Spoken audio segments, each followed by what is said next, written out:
오늘 제목이 마음의 전쟁이에요. 마음의 전쟁. 예수님께서 행하신 사역들이 여러 가지가 있어요. 예수님이 이 땅에서 약 한 3년 정도를 사시면서 행하신 공생의 사역이 있는데 30년 동안 사역을 준비하셨다가 이제 3년 정도, 3년 6개월 이렇게 사역을 하시고 십자가의 그 사역을 또 이제 우리 모든 예수님이 하신 일을 완성을 하셨는데 그 예수님이 이 땅에서 행하신 일들 중에 하나가 그 예수님의 사역의 종류 중에 하나가 바로 귀신을 쫓아내는 일이었어요. 악한 영들을 쫓아내는. 그래서 그러면서 이제 예수님이 귀신을 쫓아내시면서 행하셨던 귀신을 쫓아내는 일을 가만히 이렇게 살펴보면 예수님은 마귀의 생각과 말이나 또 마귀가 행하는 일들에 대해서 단 한 번도 타협을 하거나 용납한 적이 없어요. 그러니까 이건 우리가 좀 이게 주목해서 좀 생각하고 우리가 같이 좀 본받아야 될 부분이에요. 그러니까 마귀가 하는 말, 또 마귀의 의견, 또 마귀가 행하는 일들, 예수님은 절대 타협하지 않았어요. 그리고 항상 그 마귀와 마귀가 하는 일에 대해서는 어떻게 하셨느냐? 대적하셨어요. 예수님은 항상 대적하셨어요. 그러니까 우리가 신앙생활을 하면서 악한 영들은 역사를 하고 있지만 그 악한 영들에 대하여 우리가 취해야 될 태도와 또 행해야 되는 일은 뭐냐면 바로 마귀를 대적하는 일이에요. 그러니까 우리의 어떤 부분이라도 하여튼 나에 관련된 모든 부분 또 하나님의 뜻과 관련된 모든 부분에 있어서 마귀에게 내어주는 일은 절대로 없어야 되는 거죠. 그런데 실제로는 그리스도인들 가운데 많은 그리스도인들이 마귀에게 그냥 너무나도 무방비 상태 또는 잘 몰라서 또는 알지만 그게 더 편한 것 같으니까 편리하고 쉬운 것 같으니까 그냥 이렇게 마귀에게 주도권을 넘겨주는 분들이 너무 많고 그러다 보니까 하나님께서는 우리 거듭난 그리스도인들에게 주신 권세와 능력이 좀 어마어마하게 대단함에도 불구하고 그것을 누리지 못하고 그리스도인의 삶을 오히려 힘들고 버겁게 살아가는 그리스도인들이 많이 있죠. 근데 우리가 반드시 기억해야 되는 것은 예수님이 하신 것과 같이 우리는 절대로 마귀를 용납하거나 마귀와 타협하거나 마귀에게 어떤 것도 조금 하여튼 누구만큼이라도 내어주는 일은 절대 없어야 되겠다. 그리고 그냥 내어주지 않는 것만으로 그러니까 방어적인 자세만 취하는 것이 아니라 적극적으로 공격적인 자세를 가지고 실제로 사단을 공격해서 대적해야 하는 것이 우리의 마땅한 일이라는 것을 기억할 필요가 있어요.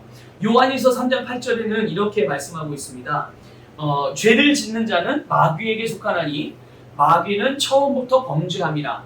하나님의 아들이 나타나신 것은 마귀의 일을 멸하려 하심이라. 그러니까 예수님이 이 땅에 오신 목적을 우리가 여러 가지로 이야기할 수 있는데 그 중에 너무나도 중요한 부분이 마귀의 일을 멸하기 위해서 오셨다는 거예요. 그러니까 마귀가 누구에게 일하겠어요? 마귀가 일하는 대상들이 있잖아요. 마귀의 사역의 대상들. 마귀의 사역의 대상들. 뭐겠어요? 뭐 그냥 자연환경이겠어요? 아니에요. 마귀의 사역의 대상은 사람이에요. 모든 사람. 그러니까 마귀도 마귀의 사역의 대상인 사람을 어떻게 해서든지 멸망하게 하기 위해서 하나님부터 멀어지게 하고 하나님부터 끊어내려고 하고 그러기 위해서 세상에 속한 것들을 사용하는 거죠. 그러니까 마귀는 세상의 것을 사용할 뿐이지 세상의 것에 대해서 마귀가 뭐 이렇게 저렇게 하려고 하지 않아요. 중요한 것은 뭐냐면 사람이거든요. 마귀에게 있어서도. 근데 예수님이 오신 것은 바로 하나님이 가장 사랑하시고 하나님의 형상으로 지음받은 한 영혼 사람을 구원하시기 위해서 오셨는데 그 구원하시는 그런 구원하시는 사역 중에 하나가 결박되어져 있는 마귀로부터 묶여있고 결박되고 사로잡혀 있는 그런 영혼들 사람들을 구원하시기 위해서. 근데 그 사단에게 묶여있는 자들 사단의 영향을 받는 자들을 구원하시는 일은 마귀를 떠나보내게 하는 것밖에 없잖아요. 그게 이제 완전한 승리니까. 그게 완전히 구출해낼 수 있는 거니까요. 그래서 예수님께서 마귀를 멸하시기 위해서 오신 거죠. 그래서 예수님께서는요, 예수님 자신만이 아니라 제자들에게도 능력을 주셨어요. 예수님이 이 땅에 사시는 동안에도 제자들에게 능력을 주셔서 귀신을 내쫓으라고. 그러니까 병든 자도 치유하고 귀신도 내쫓으라고 말씀하셨고 제자들이 나가서 정말 2명씩 짝지어 나가서 귀신 들린 자들에게 예수 이름으로 선포하고 귀신을 대적하고 하니까 정말 귀신들이 떠나가는 일들. 그래서 그것 때문에 너무 흥분했죠. 돌아와서 예수님께 이제 선교 보고를 하는데 뭐라고 보고합니까? 예수님 정말로 예수님 말씀하신 대로 귀신들이 떠나갔어요. 그랬더니 예수님께서 그렇게 말씀하시죠. 그러니까 귀신이 떠나는 것도 중요하고 다 중요하지만 이제 한 영혼 한 영혼이 구원받고 또 너희 이름이 하늘에 기록된 그 일들을 더 기뻐하라는 그런 메시지를 주셨단 말이에요. 그래서 야고보서에서도 우리가 잘 아는 대로 4장 10절에서 마귀를 대적하라 그리하면 너희를 피하리라. 그러니까 하나같이 계속 그 예수님께서 이 사탄에 대하여 말씀하시는 말씀은 계속적으로 마귀를 대적하는 거예요. 사탄을 대적하는. 그래서 그 오늘 우리가 읽은 본문에 보면 마귀를 대적하는 일을 씨름이라고 표현했어요. 그렇죠? 보셨나요? 12절에 우리의 씨름은, 그러니까 이 씨름이라는 말은 싸움을 말하는 거예요. 또 이거를 뭐 전쟁으로 이제 영적인 전쟁으로 번역하기도 하지만, 근데 어쨌든 이거는 결국은 마귀를 대적하는 일이거든요. 그래서 우리가 마귀를 대적하면, 그러니까 마귀하고 막 씨름을 해가지고 막 이러쿵저러쿵 옥신각신 이게 아니에요. 마귀하고 우리가 마귀를 대적할 때 옥신각신이 아니라 항상 우리의 위치가 어딘지를 알아야 돼요. 그리스도인들의 영적인 위치. 마귀하고 동등한 위치가 아니에요. 그렇다고 마귀보다 못한 위치가 아니라, 그래서 마귀보다 아래의 위치에 있어서 마귀를 어떻게든 끌어내리려고 하는 이게 아니란 말이죠. 그러니까 우리의 위치와 마귀의 위치를 정확하게 인식을 하고 있어야 돼요. 근데 사실 우리의 위치는 예수님의 위치와 같아요. 동등해요.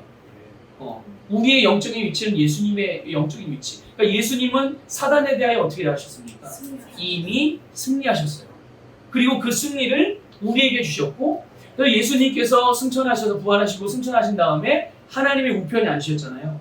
그때 우리도 함께 그 하나님의 우편에 함께 앉히시고, 이것이 우리의 영적인 위치인 거죠. 그러면 사탄의 위치는 뭐예요? 우리의 발바닥보다도 더 아래인 거예요. 이미 그러니까 예수님도 승리했고, 예수님의 승리 우리에게 준 우리도 승리자이고, 반면에 사탄은 사탄의 입장에서 말하면 패배자예요. 완전히 실격자, 패배자, 패한 존재죠. 그러니까 우리가 이런 영적인 위치가 이런 위치에 있기 때문에 우리가 예수의 이름으로 사단을 대적하기만 하면, 마귀를 대적하기만 하면 마귀는 떠나가. 근데 이제 중요한 건 이거죠. 성경에서도 우리가 보듯이 이미 예수님이 승리하셨고 우리에게 마귀를 대적하여 승리할 수 있는 그런 권세도 주셨어요. 그래서 우리로 사단을 대적하게 했는데, 그럼에도 불구하고 사단은 어떻게 해요? 무기도 빼앗겼고 실제로 패배한 존재임에도 불구하고 우는 사자처럼 산길자를 찾아서 어슬렁거리고, 무슨 조용필의 킬리만자로의 표본인가? 거기에 이제 나레이션인가 처음에 할 때 어디를 어슬렁거리는 무슨 표범처럼 막 그런 것처럼 이 사탄이 꼭 그런 비유를 들어서 어슬렁거리면서 영적으로 연약한 자, 무지한 자, 또 죄 가운데 있는 자, 자기에게 길을 내어주고 자기가 들어갈 수 있는 발판을 내어주는 자들 정확히 알고서 그런 자들이 있는지 없는지 살피고 다니면서 있으면 언제든지 들어갈 준비 태세.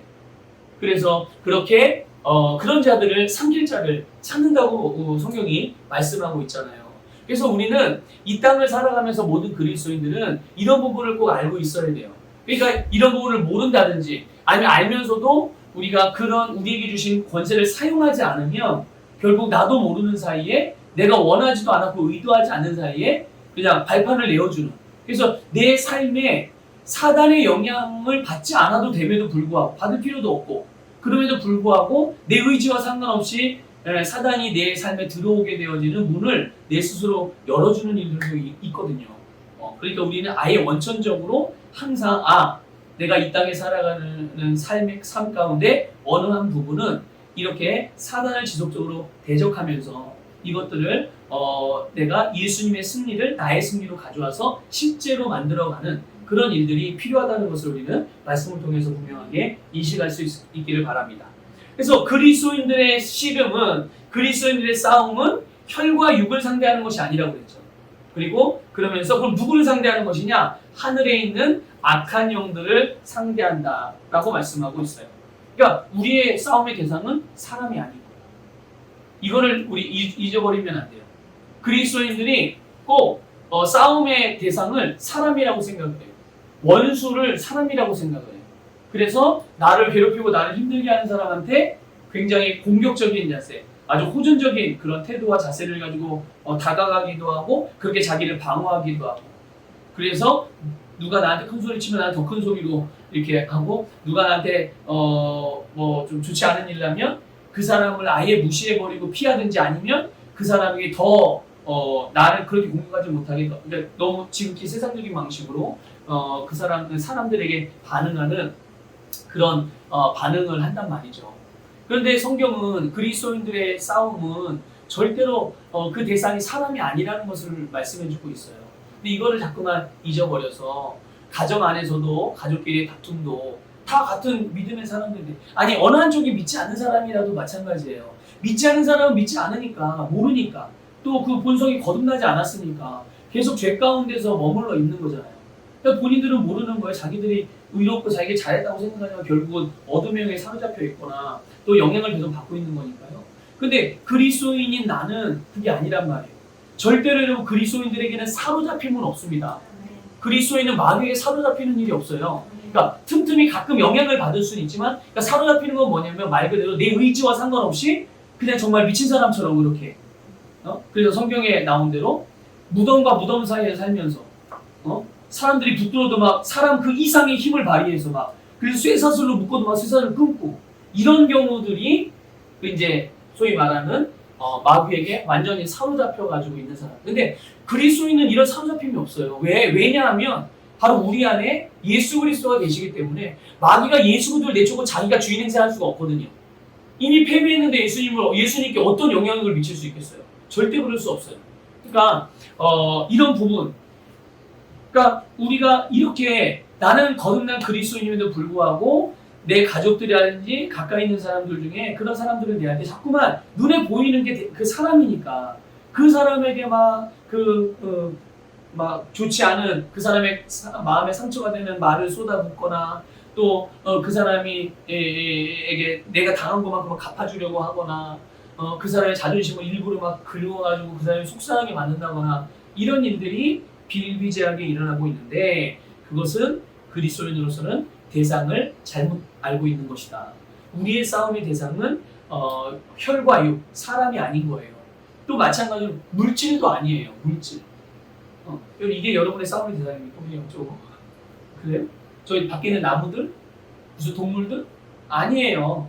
우리의 싸움에 대한 것은 분명히 눈에 보이지 않지만 실제로 우리를 해방하는 사탄과 이 사탄의 영향 아래 있는 것들 그런 것들이 바로 우리의 싸움의 대상이라는 것을 꼭 기억하셔서 내가 사람에게 하는 반응들 또 어떤 그 사물이라든지 이런 것들에 대한 반응들에 대해서 우리가 정말 바른 반응을 할 수 있기를 바랍니다. 자, 그러면 사탄이 어떤 이미 여러분도 알고 계실 거예요. 그렇지만 몇 가지만 정리를 해서 보면 사탄은 먼저는 타락한 천사장이라는 걸 아셔야 돼요. 사탄을 하나님이 만들었어요? 아니요. 하나님이 만드신 건 천사장이에요. 하나님이 만드신 건 천사장인데 그 천사장이 타락을 해서 사탄이 된 거예요. 그래서 만약에 하나님이 천사를 몇 명이라고 말해야 돼? 몇 마리라고 말해야 되나? 네? 하여튼 몇 명이라고 할게요. 천사를 만약에 100명을 만드셨다. 그러면 이 3분의 1은 이게 루시엘이라고 하는 천사장. 이게 원래 사탄이 우리 보통 루시퍼라고 그러잖아요. 그런데 루시엘이란 말이에요. 루시엘. 그런데 루시엘이라는 천사장을 만들고 그랬는데 그 3분의 1 하나님 만든 천사의 3분의 1이 이 루시엘의 타락함과 동시에 같이 그 타락을 범하고 이 루시엘에 동참을 해가지고 그래서 3분의 1이 그렇게 타락을 해서 사단과 마귀와 귀신들이 된 거죠. 그래서 그런 역사들을 하는 거예요. 그래서 이사야 14장 12절에 보면 이런 말씀이 있어요. 너 아침의 아들 계명성이요. 너 아침의 아들 계명성이요. 이 계명성은 새벽별이라는 의미거든요. 그러니까 보세요. 그냥 너 아침의 아들 계명성이요 하면 이건 좋은 의미인 것 같아요? 안 좋은 의미인 것 같아요? 엄청 좋은 의미인 거예요. 그래서 그 목사님들이 이 타락하기 이전에 이 사탄이 되기 이전에 천사장, 이 루시의 천사장에 대해서 표현할 때 뭐라고 표현하냐면 성가대장이라고 그랬어요. 성가대장. 그러니까 예배를 인도하는 예배인도장. 그래서 하나님의 나라는 영원히 하나님을 예배하는 곳이잖아요. 그러니까 그 모든 예배를 주관하는 그런 예배를 주관하는 천사장이니까 얼마나 중요하고 얼마나 위대하고 얼마나 고귀하고 가치 있는 그런 천사입니까? 근데 그거를 그렇게 하늘의 영역에서 그렇게 큰 비중을 차지하고 있는 그런 천사장이 바로 아침의 아들 계명성이라고 표현을 한 거예요. 이사야 선지자를 통해서 그렇게 하나님이 계시하신 거죠. 그런데 그 이후에 어떻게 이렇게 말씀하고 있어요. 어찌 그리 하늘에서 떨어졌으며, 그러니까 하늘의 영역에서 떨어진 거예요. 이 말은 하나님의 다스림에서 벗어났다는 거예요. 너 열국을 엎은 자요. 사단이 뭘 하는 거예요? 열국을 뒤집었다. 질서들을 다 뒤집고 어찌 그리 땅에 찍혔는고. 그러니까 아침의 아들 계명성으로 이렇게 아름다운 천사장이었던 루시엘이 스스로 타락함, 하나님의 영광을 본인이 취하고자 하는 그런 그냥 우리식으로 생각해보면 그런 것 같아요. 아니 하나님을 예배하고 그러다 보니까 세상에 하나님이 지은 모든 천사들과 모든 만물들이 하나님을 칭송하고 옆에서 보니까 너무 영광스러운 거지. 부럽기도 하고 저 영광 나도 받고 싶다. 나도 저렇게 영광 받아야지. 나도 저렇게 인정받아야지. 이런 마음을 갖다 보니까 하나님의 영광을 자기 것으로 가져가고 싶은 마음이 들어서 스스로 타락하게 되어져서 이제는 하나님을 경배하고 예배하는 예배자가 아니라 하나님을 대적하는 대적자가 원수가 되게 된 거예요. 그렇게 해서 이 천사장이 타락을 하는 바람에 사탄이 된 거예요. 근데 이제 사탄이 그러면 어떻게 정말 그 영적인 세계에서뿐만 아니라 이 땅에서 사람이 사는 세상에서 어떻게 그 다스리는 권세를 가질 수 있었는가? 여러분 다 알고 계시죠? 사탄이 어떻게 해서 이 세상의 주인 행세를 하는가? 왜 사탄이 이 세상을 다스리고 모든 이 세상에 속한 것들을 다스려서 심지어 사람에게까지 영향을 줄 수 있었는가? 그거는 바로 아담과 하와가 원래는 아담과 하와 거였어요. 세상을 다스리는 권세는. 하나님이 아담과 하와를 만드시고 나서 그들에게 다스리는 권세를 주셨거든요. 하나님의 모든 창조물들을 다 너희들이 다스려라. 그런데 아담과 하와가 역시 마귀와 똑같이, 그러니까 이 루시의 천사장과 똑같이 타락을 한 거예요. 타락을 하다 보니까 하나님과 같이 되고 싶은 마음에, 그래서 마귀가 한 것과 똑같이 타락을 하니 이 아담과 하와가 가지고 있던 다스리는 권세를 마귀에게 내어주게 되었고, 그게 결국 세상 임금이 된 거예요. 누가요? 사탄이. 사탄이 세상의 임금이 돼요. 이게 요한복음 12장 31절에서 예수님께서 사탄에 대하여 이 세상의 임금이라고 말씀하셨어요. 예수님께서 직접. 이 세상의 임금. 그러니까 임금이 하는 일이 뭡니까? 다스리는 일이잖아요. 그러니까 사탄이 결국 이 세상에 속한 타락한 것들을 다 다스리게 되어지는 이런 일이 벌어져요. 이게 이제 사탄이 이렇게 시작된 거구나. 이걸 좀 알 필요가 있고요. 그러나 우리가 이제 아까도 잠깐 언급을 했던 부분이지만, 그러면 사탄이 그러면은 이 세상의 모든 권세를 가지고 이 세상의 영향을 주며 다스리고 있는 거구나라고 생각할 수 있는데, 근데 사탄이 영적인 존재잖아요. 근데 영적인 존재이긴 하지만 그렇다고 해서 절대로 하나님과 동등한 존재가 아니라는 것도 아시고, 절대로 중요한 건 이거예요. 이미 예수 그리스도를 통해서 예수님께서 사탄을 정복하시고 승리하셨잖아요. 이것도 이건데 애초부터 사탄은 하나님과 비교 대상이 될 수 없어요. 그 이유는 딱 한 가지. 하나님은 창조자이시고 사탄은 피조물인 거예요. 물론 사탄을 만든 일 안 하셨죠, 하나님이. 천사장을 만들었지만 타락해서 사탄이 되는데, 그러니까 애초부터 그 본질 자체가 하나님은 창조주이고 사탄은 피조물이죠.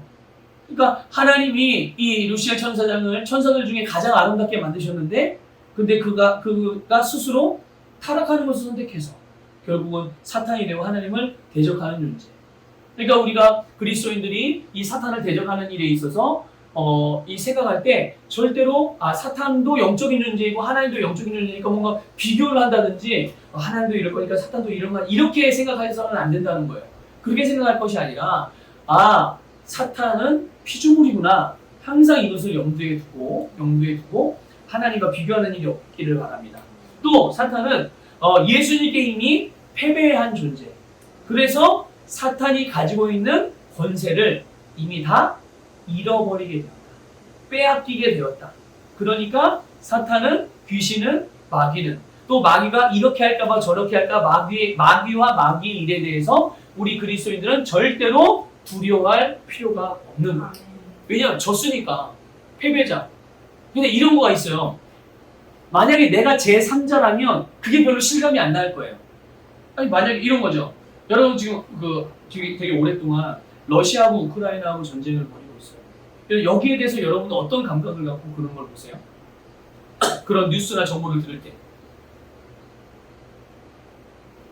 그런 겁니다. 이러지 않겠어요? 네?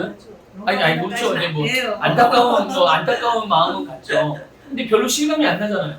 근데 만약에 우크라이나 사람, 내가 만약에 우크라이나 사람이라면 어떨 거예요? 내가 러시아 사람이라면 어떨 거예요?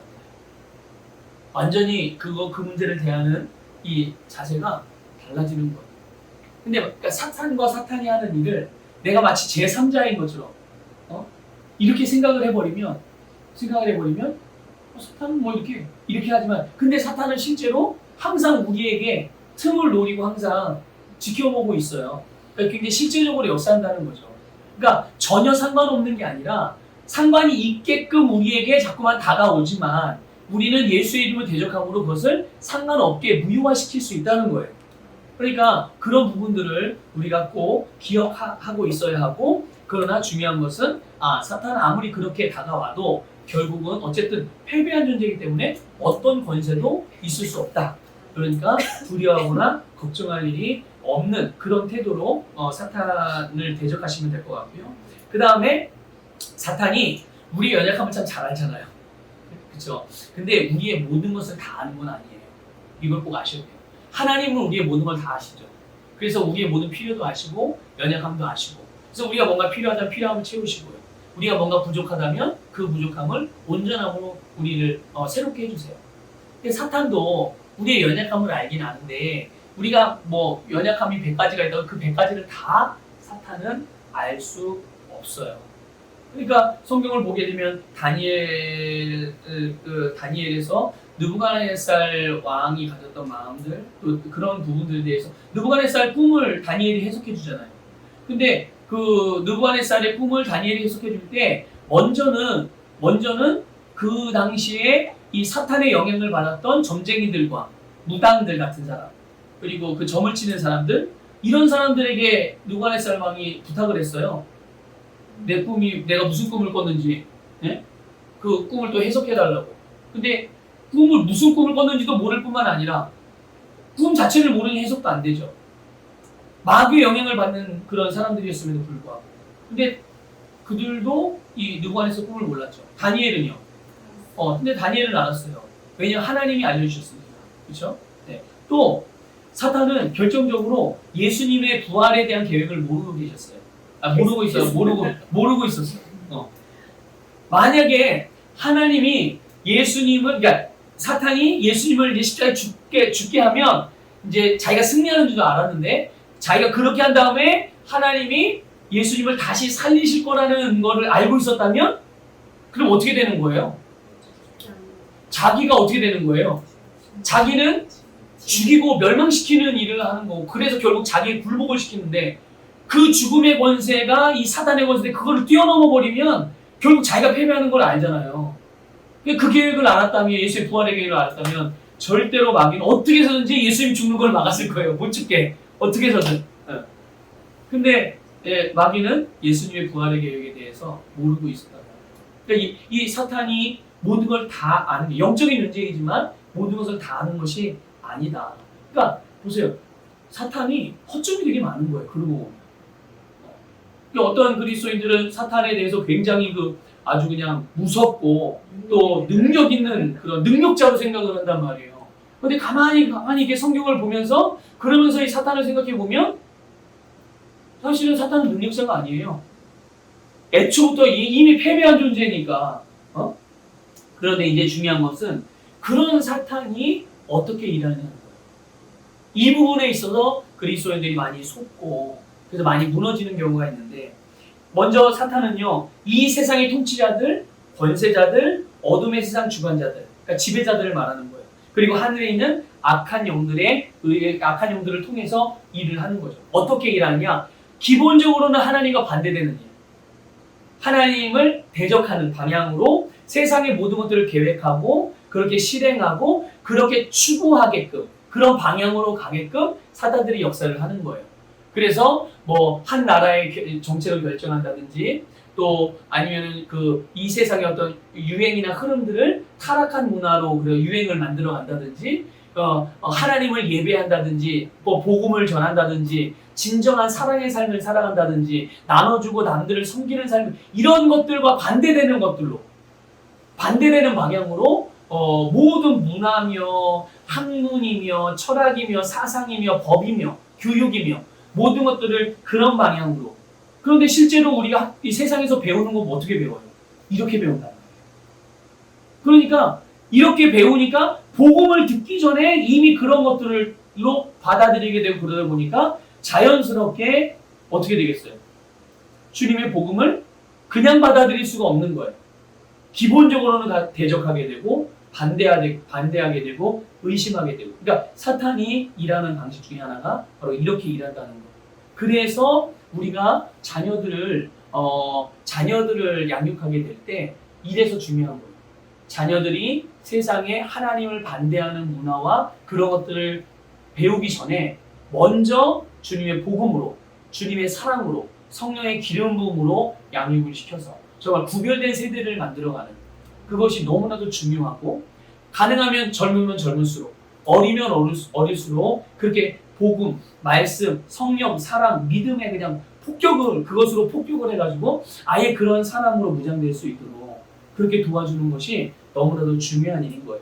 자, 그럼 또 사탄은 어떻게 일하느냐? 이제 이 부분이 오늘 나누는 것 중에 가장 핵심이긴 한데 사람의 마음에 악한 생각을 넣는 거예요.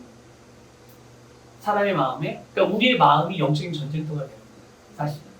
그리고 밖에서 어떤 일이 일어나도 내 마음의 상태에 따라서 이 밖에서 일어나는 일들을 해석하자는 거잖아요, 우리가.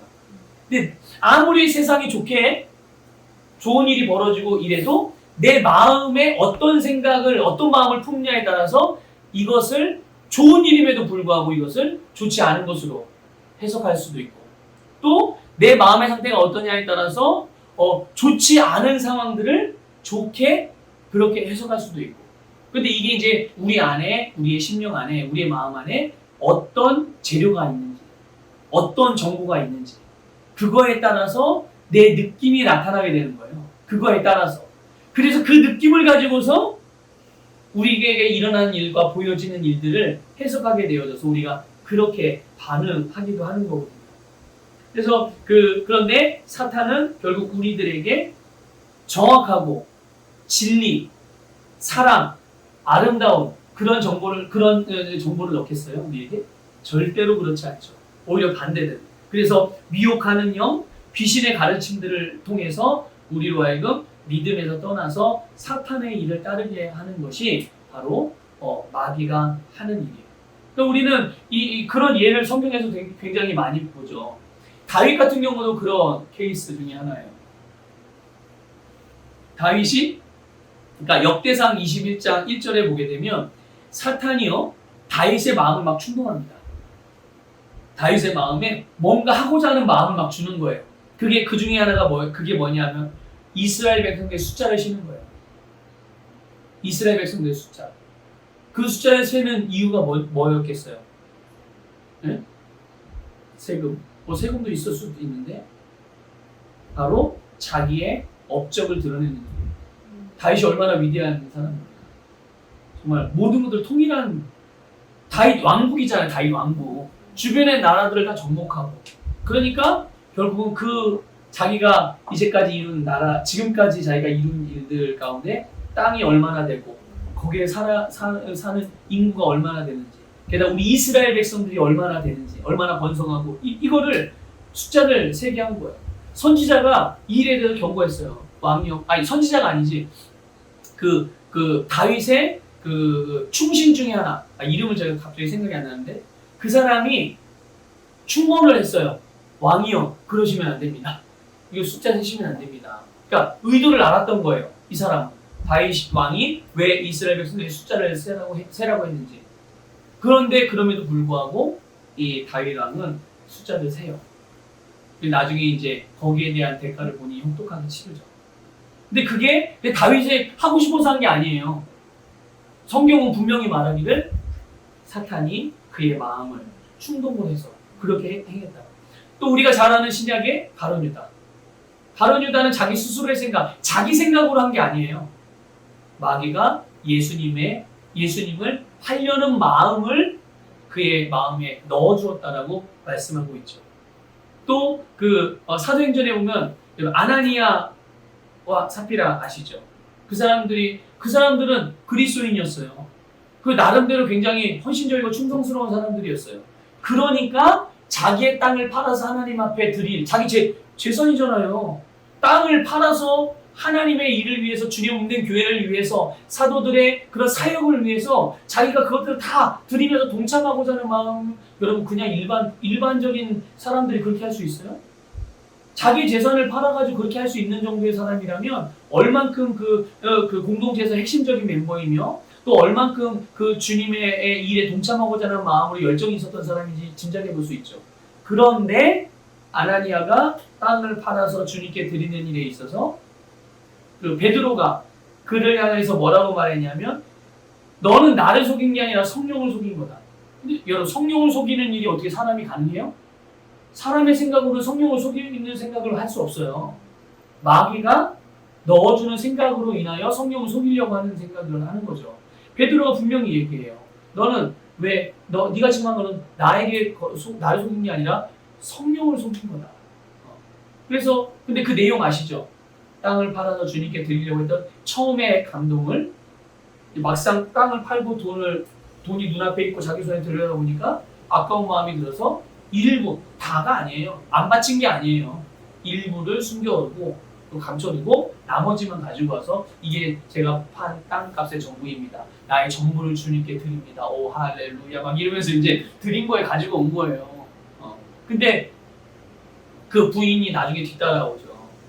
부인에게도 확인하죠. 근데 부분 역시 일심동체다. 이 부인이 삽비라도 동일하게. 그러니까 아담과 하와 똑같은 거예요. 아담과 하와. 둘 중에 하나라도 주님의 말씀에 대해서 분명하게 알고 영적으로 깨어 있었으면 그거를 잘 만들어 갔을 텐데. 근데 어쨌든 그래서 이 아나니아와 삽비라도 성령을 속이려는 마음을 이 사탄이 줬어요. 그걸 자기 본인이 받아들인 거죠. 그러니까 사탄이 우리의 마음 가운데 뿌려놓는 하나님의 말씀과 다른 씨앗들을 뿌려놓을 때 그런 것을 통해서 그런 걸 통해서 사탄이 이 역사를 하는 거예요. 근데 그 씨를 뿌릴 때 어떤 방식으로 뿌리냐면 그게 이제 유혹이나 정죄나 속임수로 라는 거예요. 그러니까 거짓말을 사용해서 우리들에게 일을 하는 거죠. 그래서 뭔가를 봤을 때 굉장히 보암직도 하고 먹음직도 하고 그래서 탐스러워서 먹고 싶은 마음이 들게, 갖고 싶은 마음이 들게, 행하고 싶은 마음이 들도록 저걸 얻으면 내가 성공할 수 있고 저걸 얻으면 내가 기뻐질 수 있고 저걸 얻으면 내가 안식할 수 있고 저걸 얻으면 내가 정말 모든 걸 다 이룰 수 있을 것 같다라는 신기루를 갖게 하는 거예요. 신기루를 갖게 해서 결국 그것을 내가 행동하게 만들고자 하는 그런 마음들. 근데 그런 마음들 거짓말을 했을 때 거짓말을 어떻게 분별할까요? 그러면 말씀으로. 근데 옛날에 저도 그런 예를 들기는 했었는데 그 은행에서 그 위조 지폐를 감별할 때 그 감별사들을 처음에 훈련할 때요 진짜도만 계속 세게 한대잖아요. 몇 날 며칠이고 계속 진짜도만 만지게 한대요. 그러다 일정 시간이 지나면 이제 몰래 그 사람들 몰래 그걸 가르치는 사람들이 위조 지폐를 한 장씩 두 장씩 그 사이에 껴놓는데요. 근데 늘 진짜만 만져봤잖아. 근데 막 돈을 세다가 뭔가 느낌이 다른 종이가 하나가 딱 느낌이 막 세다가 다시 뒤로 돌아가서 왜 이거 느낌이 다르지 이상하네 하고 이제 골라내는 거죠.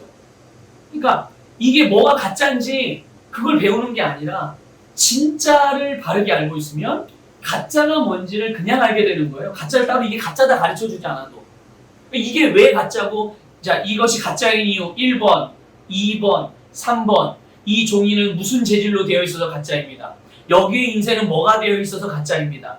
그걸 언제 다 보고 확인하냐고요. 일단 딱 봤을 때, 딱 만졌을 때 이게 진짜다 가짜다 정도는 구별할 줄 알아야죠. 그러니까 거짓말, 유혹, 정죄, 다양한 이런 식의 우리를 속이려는 그런 마귀의 역사가 있을 때, 그런 정보를 줄 때 기본적으로 내 안에 진짜인 진리인 말씀이 분명해지고 그 말씀으로 다스려온 삶이 나에게 너무나도 늘 훈련이 잘 되어 있을 때 우리는 금방 알아볼 수가 있는 거죠. 이거 가짜인데? 그러니까 왜 가짜인지 모르는 거죠, 아직은. 가짜인데 하고 들여다보는 거예요. 이래서 가짜지. 그렇지, 이게 아닌데. 역시 하나님의 말씀은 진리야. 말씀이 있으니까 이렇게 알아볼 수 있지. 이렇게 되는 거예요. 그래서 그 11절에 보면 마귀의 관계를 능히 대적하기 위하여 이렇게 되어 있어요.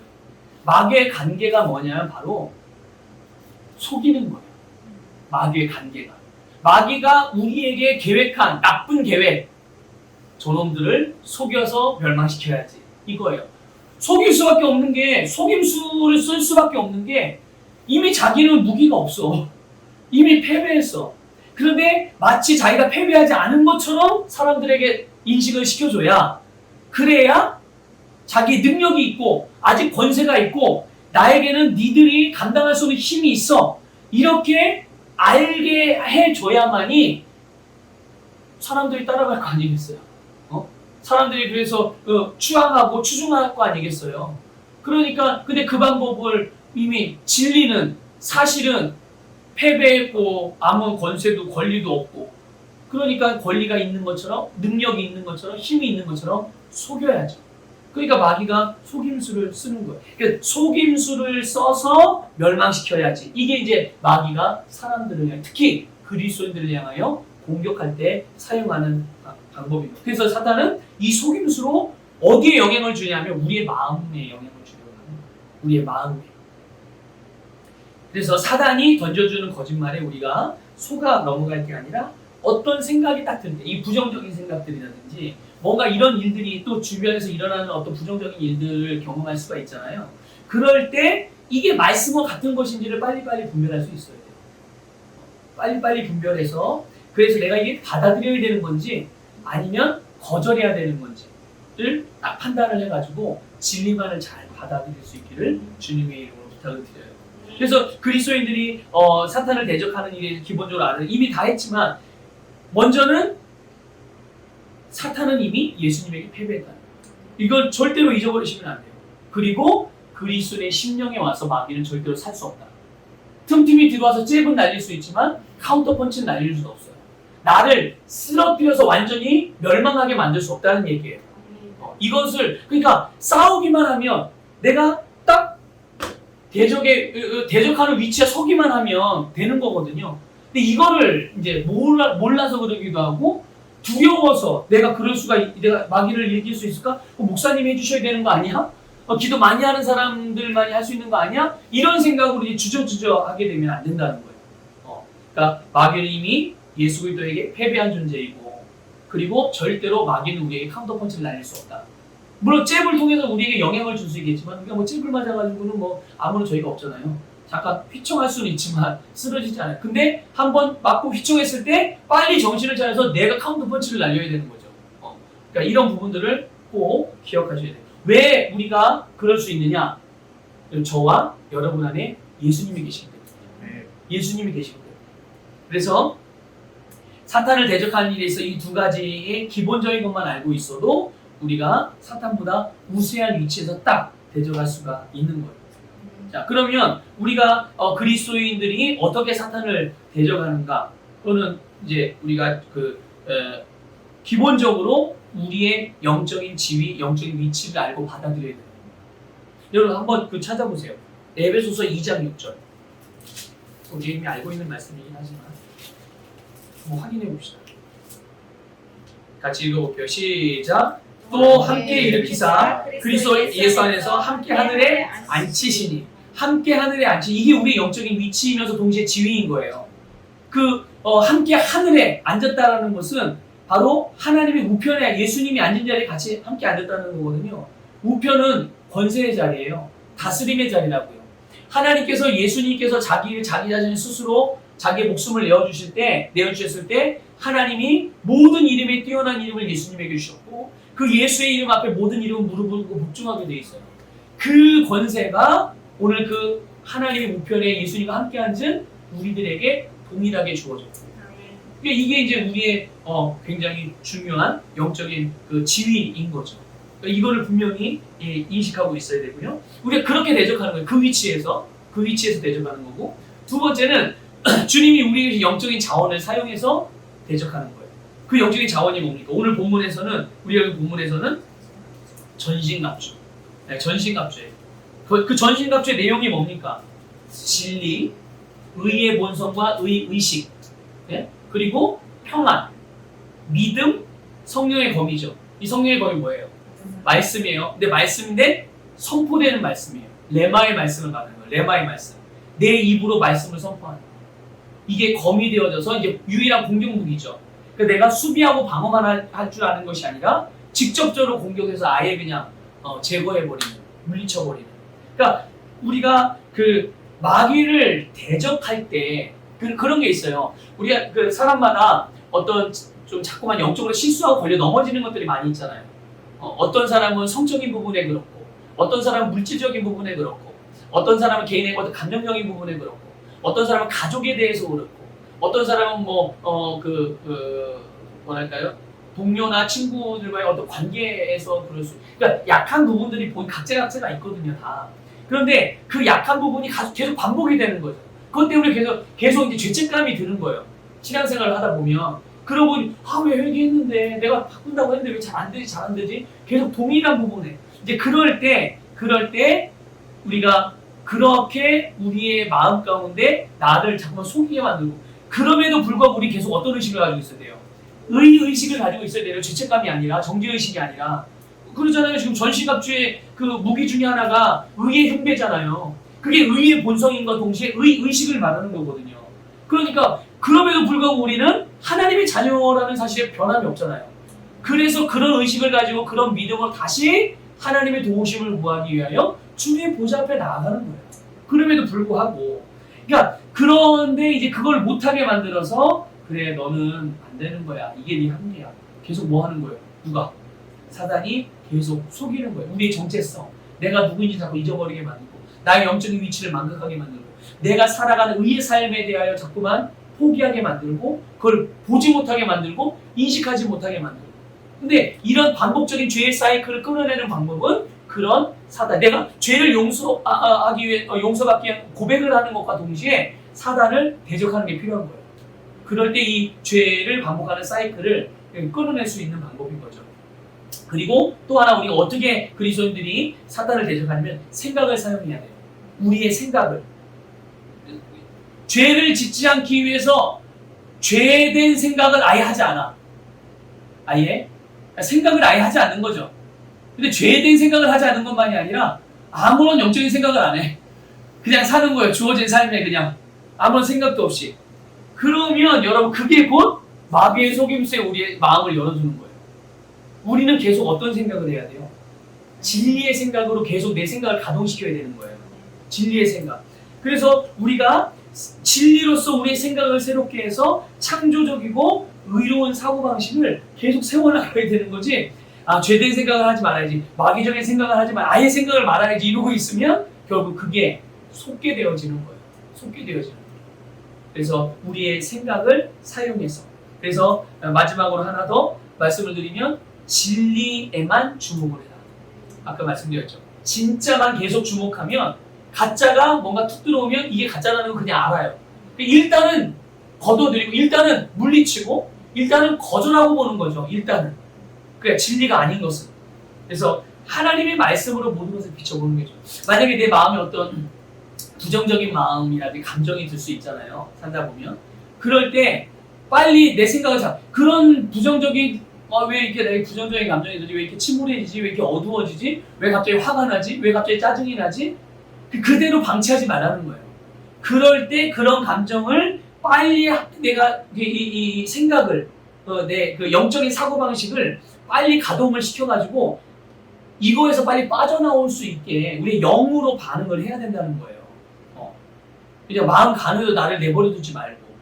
그래서 하나님의 말씀으로서 이 마음이 성령의 인도를 따라서 내가 뭔가를 하려고 하는데 아니면 또 누군가 뭔가를 하려고 하는 이것이 성령께서 가로막는 일인가? 그래서 내가 이게 마음 불편한 생각이 드는 건가? 빨리 점검을 해가지고 말씀을 통해서 이게 말씀으로 온 생각이거나 그것이 아니면은 말씀으로 온 생각이 아니든지 하나님의 뜻과 반대되는 것이라든지 그러면 예수 이름으로 대적하고 예수 이름으로 물리치고 거절하고 빨리 그런 부정적인 감정과 부정적인 마음, 사고방식을 가면서 빨리 빠져나와.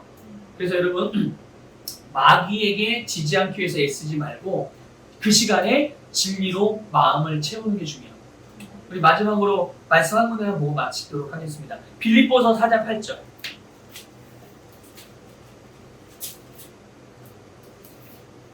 자, 아까 이제 그리스도인들이 그 사탄을 대적하는 방법 중에 세 번째 방법은 생각을 사용하라고 했잖아요. 이제 그것과 동일하게 연결되어지는 부분이에요. 4장 8절 읽습니다. 시작.